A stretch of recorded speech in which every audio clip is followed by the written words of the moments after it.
Halo Sobat Lansia yang terkasih dimanapun Anda berada. Senang sekali saya boleh menjumpai Anda kembali. Kali ini topik yang mau saya bicarakan, saya beri judul In Sand or Stone. Kalau bahasa Indonesia, di atas pasir atau di atas batu. Saudara-saudara, pernahkah saudara mendengar cerita tentang dua orang sobat baik yang berjalan-jalan di sepanjang pantai yang indah? Mereka menikmati pemandangan yang indah, bercengkerama, bersyukur bersama, bersukacita, ya bergurau, tertawa bersama, tapi kemudian pembicaraan makin lama makin serius. Dan akhirnya pembicaraan yang serius itu menjadi perdebatan. Masing-masing mempunyai pendapat dan mereka berdua sama-sama ngotot, saling mempertahankan pendapatnya. Perdebatan tambah seru, makin memanas, dan akhirnya menjadi pertengkaran. Dan salah satu dari dua sobat itu menunjukkan sikapnya yang sangat tidak bagus dan juga mengeluarkan kata-kata yang sangat menyakiti temannya itu. Temannya yang tersakiti itu mencari sebuah dahan pohon dan kemudian dia berjongkok dan menuliskan kata-kata di atas pasir di tepi pantai. Hari ini sobat baikku sangat melukai hatiku.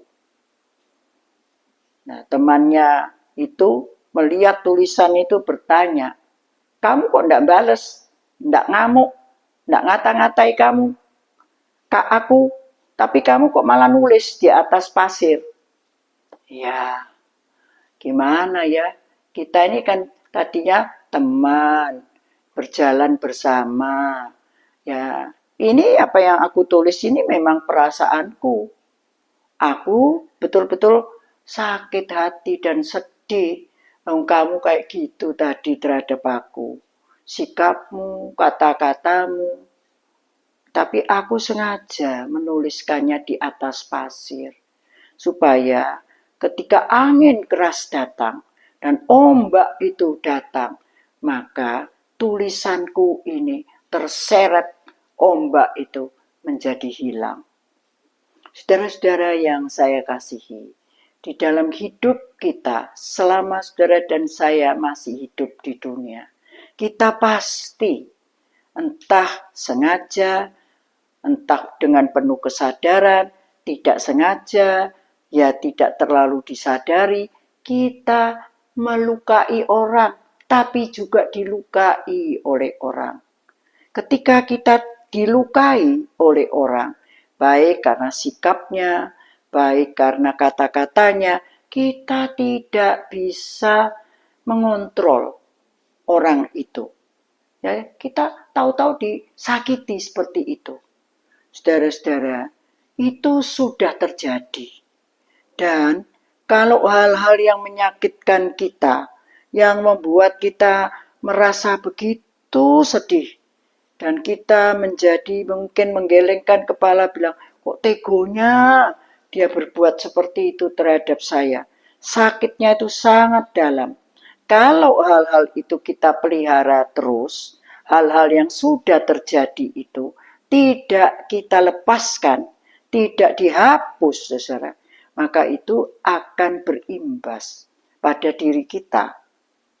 Alkitab mengingatkan, kalau kamu itu tersakiti, kalau kamu marah, ya memang sebagai manusia kita bisa tersakiti, bisa marah. Tapi kan ada ayat yang mengatakan, marah sih ya boleh, tapi jangan terus-terus memelihara kemarahan sampai matahari terbenam. Ya itu ada kata-kata seperti itu.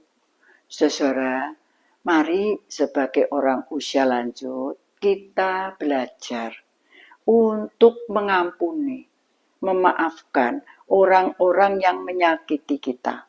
Entah itu pasangan kita, anak-anak kita, mantu-mantu kita, mungkin pegawai kita, mungkin saudara kandung kita, saudara ipar kita, mungkin juga ponaan, teman, tetangga, pokoknya dengan siapa kita ini berada bersama. Ya, Tuhan tempatkan orang-orang itu di sekeliling kita.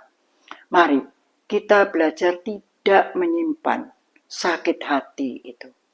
Karena kalau kita menyimpan sakit hati, menurut penelitian ada banyak sekali penyakit yang tidak dari baksil dan bakteri, tapi lebih daripada karena pikiran dan perasaan kita yang tidak tenang itu.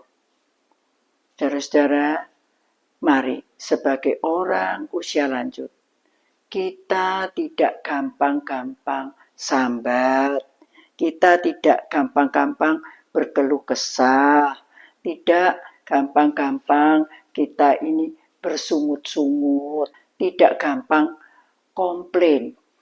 Ya, saudara,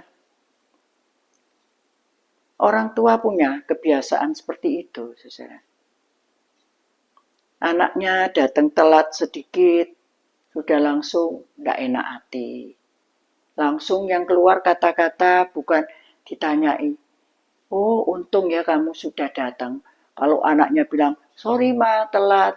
Ya gak apa-apa, kenapa kok telat? Nah, kalau kita sebagai orang tua bisa begitu, itu baik. Tapi seringkali orang tua sudah marah terlebih dahulu. Saudara, anak itu belum ditanyai sudah diamu. Kalau kita menjadi orang tua yang seperti itu, gampang tersinggung, gampang tersulut kemarahan kita. Kita minta selalu diperhatikan, kita selalu minta dinomorsatukan. Dan ketika mereka tidak melakukan itu, kita mengingat ya hal-hal yang menyakiti hati kita. Kita tidak akan menjadi orang tua yang bahagia, saudara. Kita akan banyak hidup di dalam ya hal-hal yang memberatkan kita sendiri. Karena itu, mari saudara, apa yang sudah terjadi pada diri kita, hal-hal yang menyakitkan kita, hal-hal yang tidak baik itu, yang buruk itu, mari kita kubur, saudara. Mari kita hapus, mari kita berikan pengampunan pada orang yang menyakiti hati kita. Gampang? Enggak. Tapi harus dilakukan, iya. Kalau saudara dan saya mau sehat, mau menikmati hidup, mau makan enak, mau malam tidur enak, saudara harus belajar untuk mengampuni orang yang menyakiti hati kita. Seorang teman saya bercerita ketika dia pada waktu masih muda tinggal bersama dalam keluarga besar itu ya. Ada banyak anak laki, semua anak laki di sana, semua anak laki berkeluarga. Jadi di rumah mertua itu ada mertua laki, mertua perempuan, ada anak-anak laki, ada istri-istrinya, ada anak-anaknya. Ya bisa dibilang pasti sering terjadi salah paham, sering terjadi pertengkaran. Dan dia ingat betul, di antara ipar-iparnya itu, ya ada satu orang yang sangat menyakiti hatinya.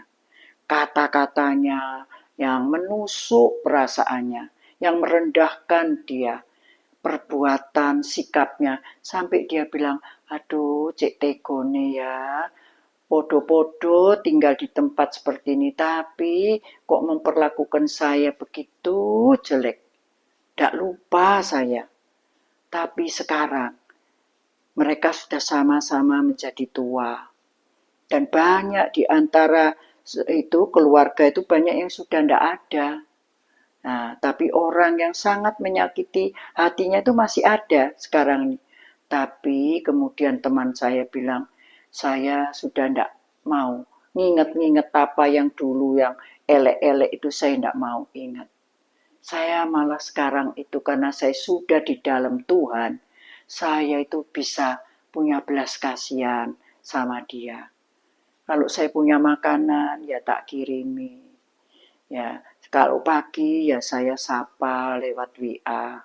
Saya kasihan betul karena di usia lanjutnya ya ipar saya itu keadaannya jauh lebih menyedihkan dari saya. Ada anaknya yang sudah lebih dulu pulang ke rumah Bapak di sorga. Jadi dia sekarang seorang janda dan hidupnya betul lebih susah dari saya. Saudara, ini adalah sikap yang baik. Ketemu dia, tidak ingat yang lama, tapi malah punya rasa belas kasihan. Itulah yang Tuhan kehendaki. Kenapa, saudara? Karena Alkitab berkata, waktu saudara dan saya masih durhaka, Allah itu sudah menunjukkan kasih-Nya kepada kita.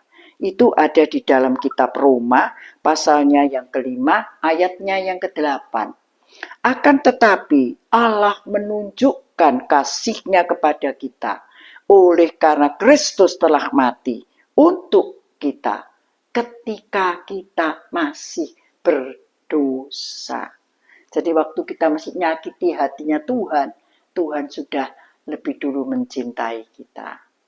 Nah, saudara, mari kita ngambil keputusan seperti itu ya. Saudara, saya berhenti ya sampai di sini. Nanti saya lanjutkan di dalam episode kedua, karena kan baru di atas pasir, belum di atas batu. Ya, saudara, terima kasih sudah menonton video saya. Sampai bertemu dalam kesempatan lain. Tuhan memberkati. Bye-bye.